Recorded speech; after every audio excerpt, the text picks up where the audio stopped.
اعوذ بالله من الشیطان الرجیم بسم الله الرحمن الرحیم. ملګری لکه څنګه چې تاسو ته پته ده چې علي د ډېر وخت نه په جیل کې دی او بیا د موجوده حالت دی د سکر په جیل کې دی. د سکر جیل ته که تاسو ته پته وي څومره د مخه د مصر شراوزل مروت مشردا د مصر راغی MNA صاحب خو دته ملاقات نه کوي د علي سره ملاقات نه وکړ په جیل کې او د هغه په وجود چې میش د علي سره کې ملاقات کړي میش علي ته ورترمي مثال میش ته کله په دوه هفته کې یو ملاقات وکړو کله په درې هفته کې وکړو کله نه کړو مثال خو چې کیمه د سفردن ریاویا د علي سره ډېر مثال بل قسم دو د چا په خپل باندې د نور زوراور خلک په خپل باندې از زوراور خلک څوک دي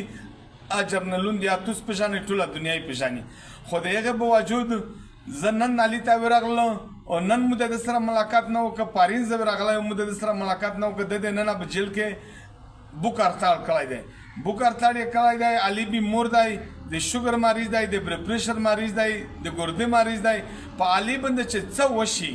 علي ته چې څه نقصان ورورسي علي ته د مرګ منصوبې جوړوي په دام نه لګیا دي او علي ته چې څه نقصان ورورسي دغه د موجوده کیم د پیپل کومه چې د پسین کې او دا وزیما وروي او ورسره د جیل سپرډنټ وزیما وروي او دا موجوده ریاست د زیما وروي دغه جرنلون کرنلون د مرګ زمورونو چې علي سره څه وشي او په دانه بعد ز په ټوله سیاسي پالټۍ باندې ځخ او بلکې په ټول پښتون باندې ځخ چې د مستر ځاغ یو کوي د میجا اوز یو کوي د مستر اوز وکي دا ظلم جبر راوندای چې دغه مخنیوي وکي ډیره مهرباني ډیره مننه.